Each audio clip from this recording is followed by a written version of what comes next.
see your mother. You were only given one. Go see your mother. And you know that you will never have another. Go see your mother. Go see your mom. Welcome to Jewish Boy Calls His Mother. I'm your host, Sadia, and this is my mother, Ima. Hey, Ima. Hello, my sweetness. How's my big guy doing? Coming along. Exhausted. And I'm having a cup of tea with the ta-da! Lovely. Absolutely Yes. lovely. Yes, the Puppy of the Month cup that I was awarded by the Chutzpah Coffee people. Chutzpah coffee people, yes. Oh, Awesome. I got a coffee story. What happened was I was when I was on I was on an airplane a week ago or so, and the coffee on the airplane, this was a morning flight. So naturally, the coffee was really, running morning flight. And this coffee is really good. I mean, usually I need to, put cream and sugar in the coffee and milk and sugar. The problem was they didn't have any non-dairy. They didn't have any like oat milk or anything like that. They just had regular milk, which I can't use as Chav Yisrael. So I decided just to have plain black coffee, just add some extra sugar to it. The coffee was amazingly delicious. So I made a comment to the flight attendant how good the coffee was. And before I left the plane, he handed me a whole pack of the coffee that they use on the plane. Oh, wow. Yeah. That's awesome. It's called Community Coffee. She says, you can get it online, but it's not available in the stores. So you were telling me earlier that you had this concept of tunes that people knew but didn't know where they were from. What happened was I was noticing some of the tunes coming out of the little baby toys or little preschool toys that they have. And a lot of them were old American folk songs that I was familiar with because when I was a kid, first of all, they taught it to us in school. Secondly, my mother had these old children's records of Uncle Don. And so he sang these old American folk songs on his program.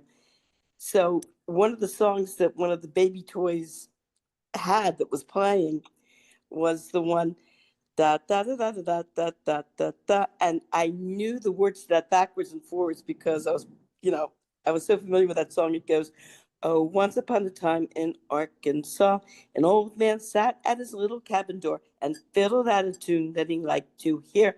A jolly old tune that was played by ear. It was raining hard, but the fiddler didn't care. He saw the way at the popular air, and the roof took to leak like a waterfall.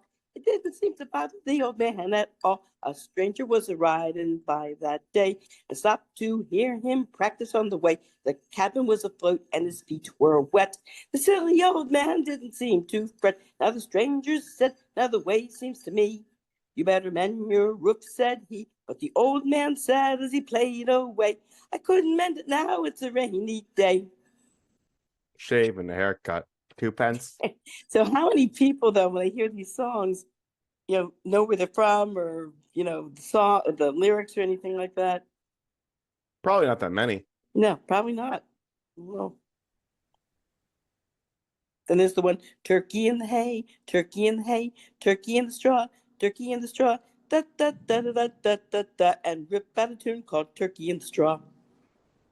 Oh, wait a second. Isn't there another lyric to that? Like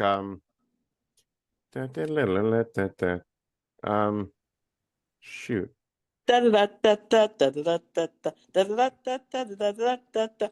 one that we used to sing when we were kids. Was go, I went into a bakery shop, and then the something, and then they said, the lady behind the counter said, Hey, look, can't you plainly see there's a hole in your nickel, there's a hole right through. Said I, there's a hole in the donut too. But those aren't the original lyrics. The original lyrics are turkey in the hay, turkey in the straw. What if we could look that up on YouTube? You can find anything on YouTube. Isn't it amazing? Yeah. Yeah, it's fantastic. Actually, I have a question. Yeah. What did you think the future would look like when you were a kid. The future. Well, your father has had an old Scientific American that from 19, I think it was like from 1960, something like that, 1960, and it predicted what the future was supposed to be in 1995. Hmm. And very few of those predictions came true. They thought that we would all have jetpacks and that everybody would be going to work. It showed a man on the front cover, it showed a man in a business suit with a briefcase going to work with a jetpack on his back. But I did hear something interesting. Of course, that did not happen. The jetpacks, um, it turned out the jetpacks were not for commercial use. Eventually, the jetpacks, uh, became used in space travel, for doing spacewalks, for repairing the satellites, so for leaving the spaceship and repairing the satellites. But I remember watching television when there was an interview with the man who invented the jetpack, and they had a video showing him demonstrating it, and they were interviewing him about it. I remember watching that when I was a kid. But what did But you think though? What oh, like by the way, something interesting. We talk about the jetpacks. yeah? There was something interesting on the news today about the flying car, that they're working on it, an actual flying car, and so they're saying that it's a real possibility. And they were interviewing, they were interviewing like some, the people that were involved in it, and they were interviewing like, say, there was this, I don't know, some of the, police people said that they think, obviously, the problem with flying cars is obvious, that it can be, they're worried about it being a real hazard if they actually put this commercially on the market and people really buy flying cars. Yeah, I mean, the flying. What happens if there's a crash? You know, and also what about the noise? Like a flying car, great, but like, how much noise is that going to make? Yeah, I think it'd be a real hazard. On the other hand, it would certainly alleviate traffic on the ground. You're just gonna have traffic up in the air. I mean, it's still that stuff still exists now. You know, you go to traffic controls and things like that. You have to have so much coordination. It's not that it's physically impossible. It's just logistically it's impossible. Hmm. I think it would create more problems than it would solve. Mm. So did you ever think about the future like when you were a kid, or it didn't cross your mind? Future. The only thing I thought about the future would, on a personal level, was looking forward to basically being in charge of my own life. Getting married, having a family. Hopefully, looking forward to living in a nicer house than the house I had, which was pretty nice actually. We had a very nice house in the suburbs. We did, but just looking forward to, like everyone does, husband, kids, house, that type of thing. Okay. Um, I met a very interesting person today, by the way. One of my coworkers. Um, I don't know what Hasidic group she's from, whatever, but she was telling me she was mad. She's Israeli, and she's she got married when she was 17, and she said that it. She said it was very interesting that her family introduced her to this young man and said to him, "New, you like him?" She said she looked at him. She said, "Oh, he's cute."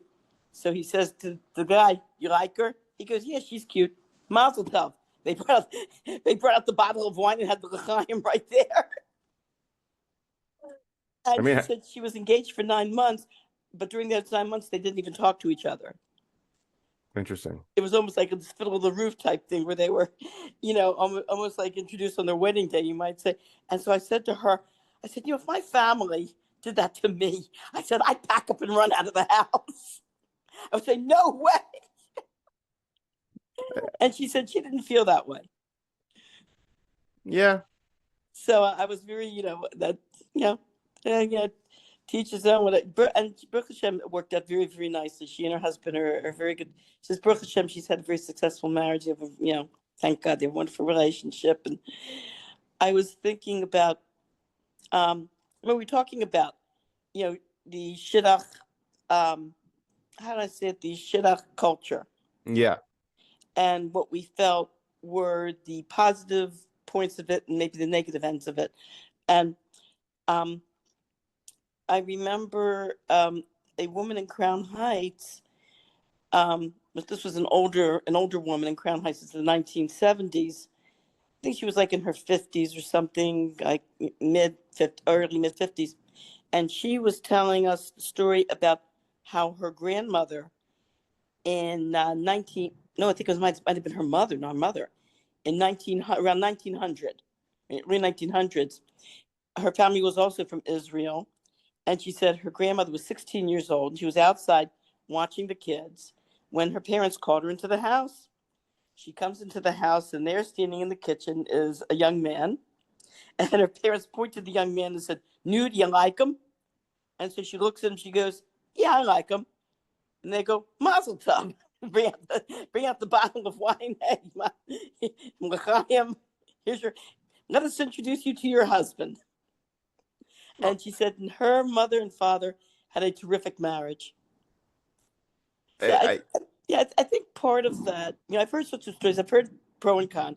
I've heard stories from people how it really worked out very well, and other stories when I was in New York of that among some of the Hasidic groups where they were making actual, not just introducing the young men and the ladies and having them date for a while, but actual stories like similar to this where, they just, "Hi, you like him? Fine. Mazel tov. This is your future husband's future wife." That at that time, particularly in Williamsburg in the 1970s, they were having a real problem with couples getting married, getting divorced, mamish, right after the Sheva Brachas. Wow. It was rumored that was a real problem in Williamsburg at the time.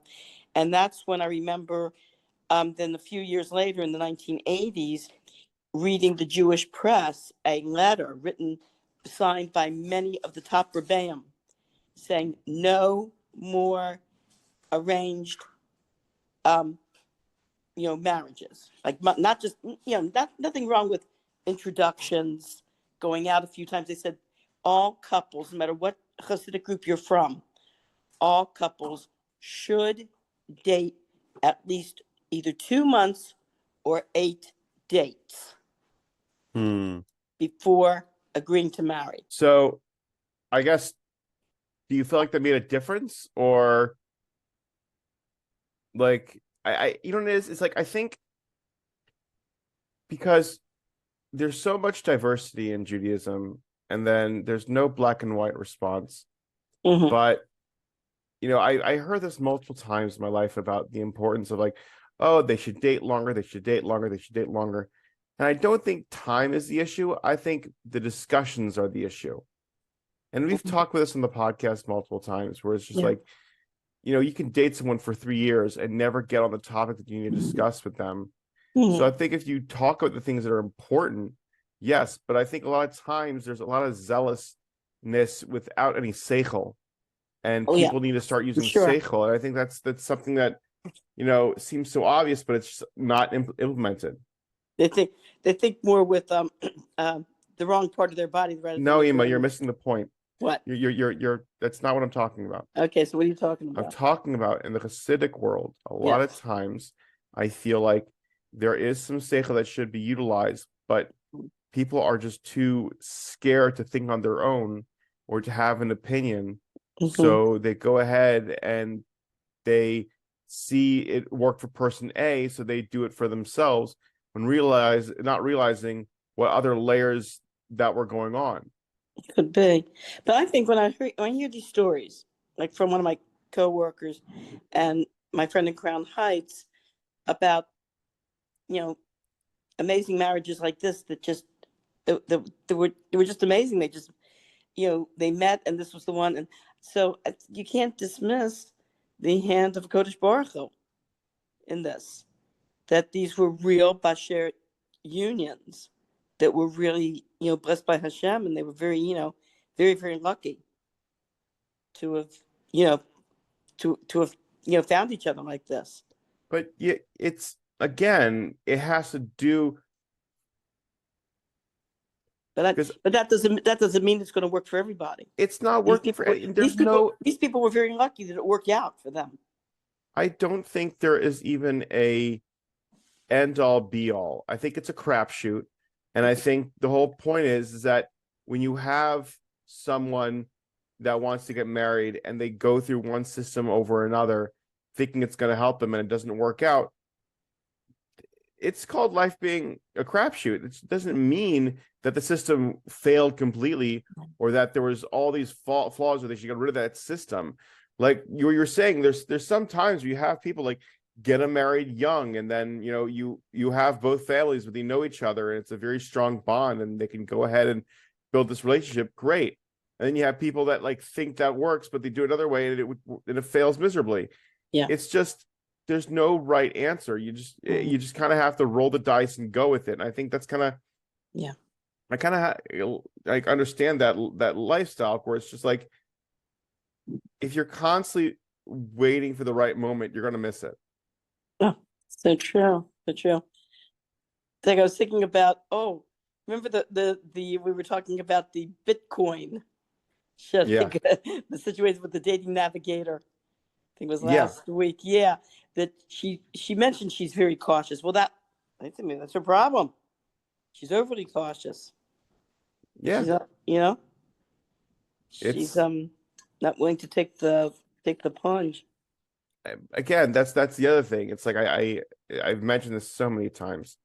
It's almost at nauseum, but it's just like you have these people that are pushing forward or in their 40s and they're still doing this dating scene of like, well, I don't know, we'll have to see, yada yada.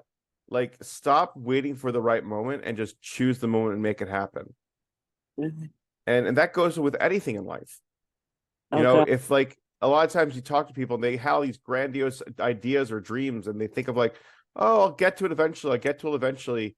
It's like, no, you're never going to get to it. You just have to make it happen. Oh gosh, that's so true. So how have you ever made your dreams happen? I had you, didn't I? Sure.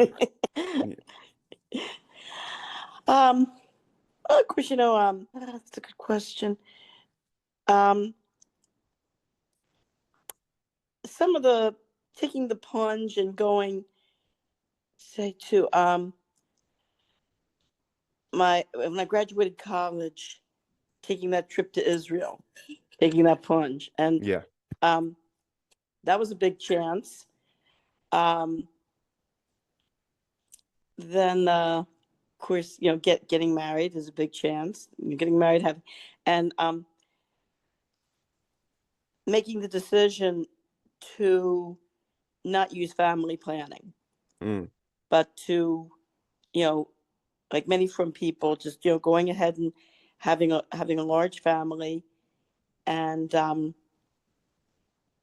trusting that things will work out, which they do. They do work out. It might not be easy. It might be the road less traveled, especially when you're living in a world where so many people are not supporting that decision. Yeah. And having to just stand up and say, no, this is our lifestyle. This is, the agreement. This was our lifestyle, and this is what we're doing. And just trying to stay strong with the courage of your convictions and your values. Yeah. And ignore those people around you that are trying to talk you out of it. Also, a few years ago, after your father passed away and COVID had kind of calmed down, that's when I decided I wanted to travel, and I decided to take that trip to Barcelona. I hadn't traveled like that since college. That was a big chance. I was going to a foreign country. I mean, I did research, and I made an itinerary for myself of those things I wanted to see and wanted to do in Barcelona. But just taking that plunge and just, getting on that plane and going over there. And it was, oh God, it was scary. I mean, you get there, you imagine yourself like you want to travel, and you get off the plane, you get into the airport, and it's like, now what? Okay, I know I've got reservations at the hotel that I made. How do I get there? And the scary thing is, you have these taxi cab drivers that are coming over to you and offering you rides, and a lot of them are Muslim men. And it's like, wait a minute, I don't know this guy. He's just coming over and saying he's a taxi cab driver and offering me a ride. And what I did instead is I went on my app, my Uber app, and I decided no, I was just going to play it safe and go by the Uber app and use that taxi cab driver, because I didn't know who I didn't know who these guys were. I didn't even see their car. So and then I went to, then the rest is history about going to the hotel and everything. That was really, I think we went over that in one of our Yeah, podcasts. we had a whole thing about it. Yeah. We had God, a whole thing yeah. about it. Yeah. So that was taking a chance. It was taking a plunge. Because, life in general, there are many things in life where, not that you should dive in without looking, but there's only so much research you can do before you have to just say, hey, this is something I've always wanted to do, and just, like you said, just do it. Did you ever miss your shot? Or miss your opportunity? And well, when before your father and I got engaged, there were many, many people that thought that earlier than, I got married fairly, not very late, but I turned 27, that my date of my wedding day. But there were a few years before then that people did recommend your father as a prospective shidduch, and I didn't think it would. I didn't think it was. I don't know. I said no because I felt this was be like almost like marrying my brother. You might say, because we'd grown up together, and I should have. I think I should have said yes earlier. Mm-hmm. Because of the relationship, or because of having us? I think in general, I think perhaps it would have been a more successful marriage had I married earlier with your family. We would have worked out the kinks earlier. I probably would have had a couple more kids. What kind of kinks would you be talking about? Just the normal kinks in the relationship. Getting along, working things out, parnasa wise. I think at that time your father was in pharmacy school, and I think had I married him earlier, I would have been able to encourage him more to maybe study harder, or to maybe I would have been able to help him a little bit in his studies, like help him study along. And unfortunately, by the time we married, he did not do well in pharmacy school, and finally he basically failed out. Well, I don't think So he even. I think parnasa wise we could have gotten it together better. Mm-hmm. Okay. I think in a way, like, I remember speaking to him about pharmacy school, because I remember I was in my master's and he saw how hard I was working in architecture school. And I asked him, I'm like, well, how long was pharmacy school? He said 2 years. I'm like, well, what stopped you? What was going on? And I can't say verbatim this is what he said, but it basically was just like he didn't care enough to go ahead and try to make it happen. And because it's just like, because in architecture school, you're in it like my Sundays, I was there from 10 o'clock in the morning till 10 o'clock at night, maybe even 11 o'clock at night.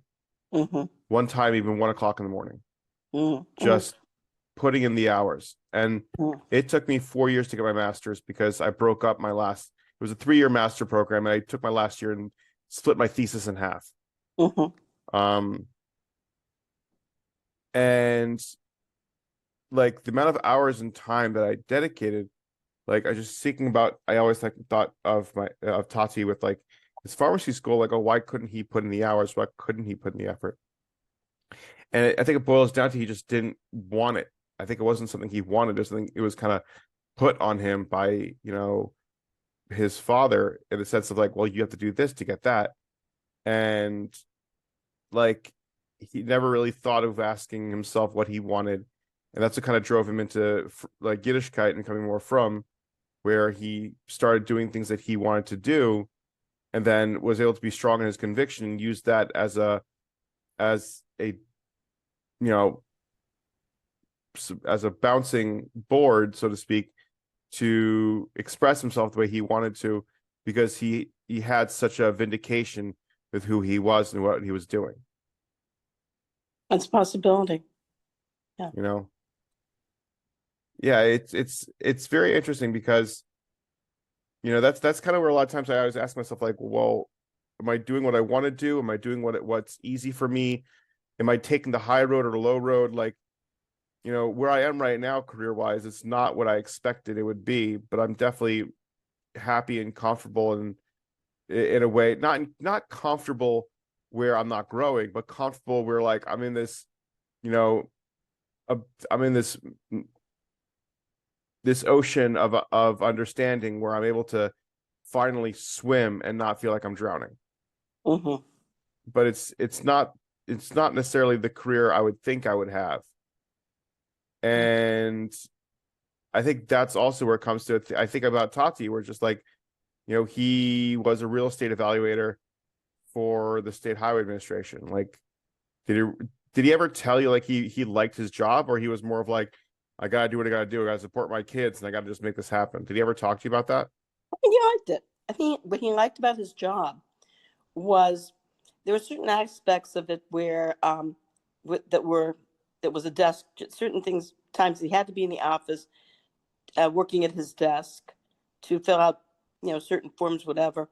But the majority of the time, he was sent out on the road to inspect highways, to inspect properties, to inspect bridges, and he liked that. He was active. He liked being he liked a job where he was out there being active, Interesting. not necessarily sitting behind a desk the entire day. See that, and And he also liked the people he worked with. yeah, He said the people in the office were a very nice group of people. He really enjoyed working with them. In fact, he brought a couple of them home one time for dinner. oh yeah.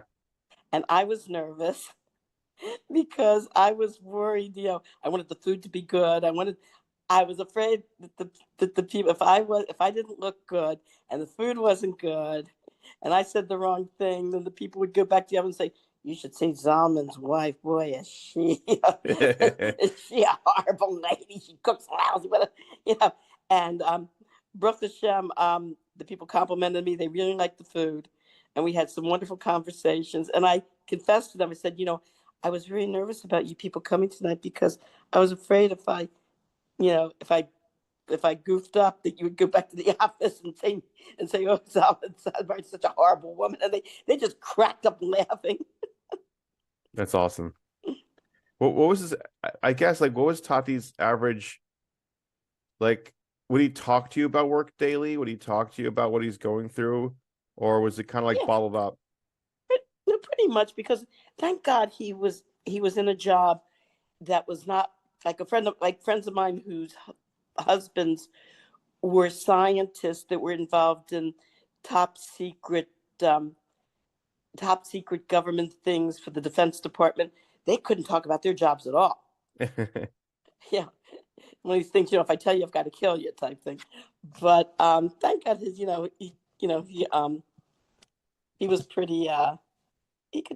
He shared some of the things with me. He shared some, and one of the wonderful side benefits of the job was that he knew every single highway and recreation area and park and nature area in Maryland.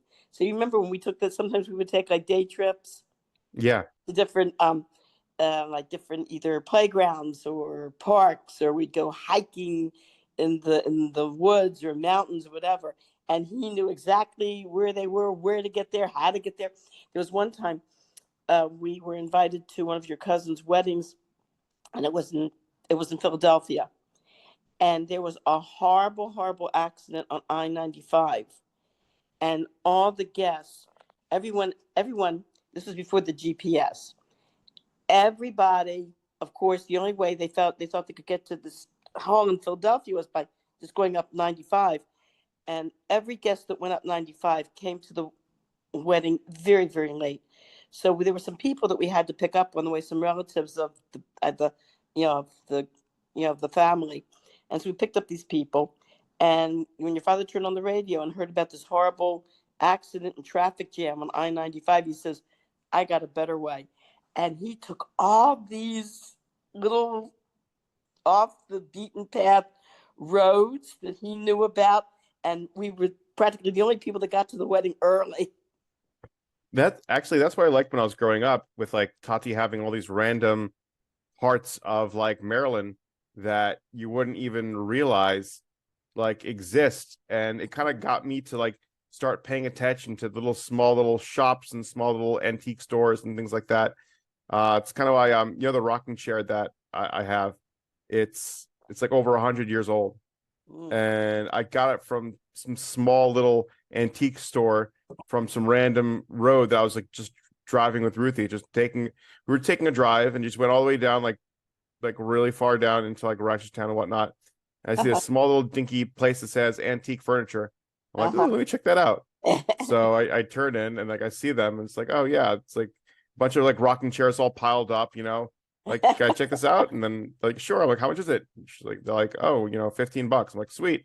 Oh, So I wow. I polished it up, made it all nice and pretty, But yeah, it's always a lot of fun to see it's little nuggets, going on. Well, what I found frustrating was when I went into this one antique shop, and when I was a little girl, I had a Betsy Wetsy doll. Okay. And of course, being a little girl, a lot of little girls destroy their dolls. And I see the old Betsy Wetsy doll that I had in the 1950s that I totally destroyed on sale in this antique shop. $150. Actually, And a lot of people feel that way. They see like old toys and stuff that they wrecked when they were kids, and now they see them in antique shops, and it's like, oh my gosh, I wish I had kept that in good condition. well, you can get a bad one for $64. Because I remember when I was a kid, and a teenager, I would read the Harry Potter books, but I never was able to have all the Harry Potter books first edition. So I would go through all the antique shops and go on Facebook, but the rule was I couldn't spend more than like $15 on it. And I got like a lot. I have a whole set of Harry Potter first edition. I spent like $5 here, $10 here for the whole thing. I was listening to a program on the radio once about old books, and the collector, the expert collector, was talking about this, because people see like old books and they go, oh boy, I'm rich. He says the only book that's worth any money is if you are lucky enough to get the very first printing, the very first print, the very first book printed, signed by the author. He says, otherwise, forget it. These old books are not worth that much. But what did you find about Harry Potter? I just, it was just, I didn't care for value. I just wanted it for myself. Like, I'm not necessarily trying to, like make money off this. I just wanted to enjoy knowing that I had the Harry Potter series first edition. Like I like collecting things. I got that from Tati. I just enjoy collecting things. Yeah. But I'm very specific on what I collect, and and the value, it depends if it's there or not. I just like having it. I still have a bottle of water from the Arizal's mikveh sitting in You could drink it, Ema. Do it. sitting in my closet. Do it, Ema. It's good for you. It's very healing. No, thank The you. mikveh water is special. I don't know. It's very I don't know special. what amoebas are inside that thing. It'll cleanse your insides. I'm sure it will. I accidentally drank mikveh water one time. I was a kid. And, oh my God. I was like, I feel like throwing up now just by thinking about it. But oh my God, I think I threw up a little bit in the mikveh. My Tati was so pissed at me. He was so upset. It was just like, not ugh. meant to drink. No, it's not. You're not supposed to touch it. I can't stress this enough. People, this is sarcasm. Do not drink mikveh water. Please, do not. This is not something you want to do. We're not going to make a bracha for the tea. Bracha to Adonai in the mouth. Brain the fashion of best has from alcohol mash, brasachayos, bem, shkochai bracha amin. Amen. Oy. So it's just. Oh, the sun is out now. Oh, Baruch Hashem. Thank you, ADHD.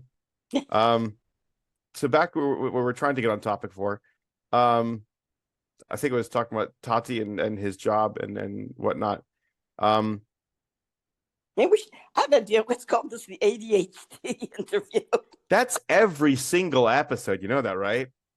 Every single episode. It's just like we start with one topic and we just trail off to something completely different. Like there's no consistency and focus. There's just random thoughts and sayings and quotes.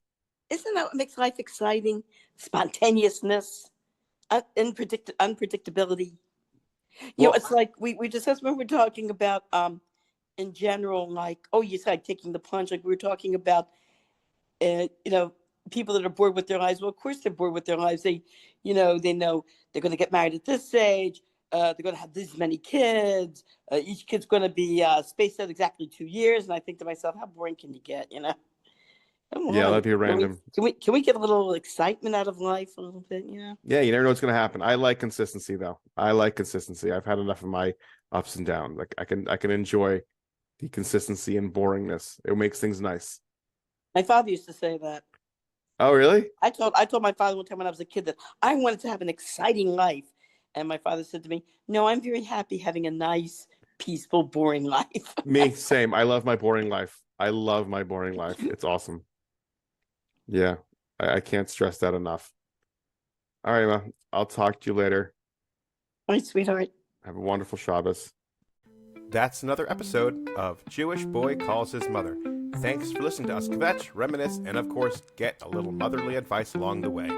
If you enjoyed this episode, don't forget to subscribe, leave a review, and share with your favorite Jewish mother or anyone who needs a little guilt in their life. Got a story, question, or just want to say hi? Send us a message. I'd love to hear from you. Until next time, call your mother. She worries.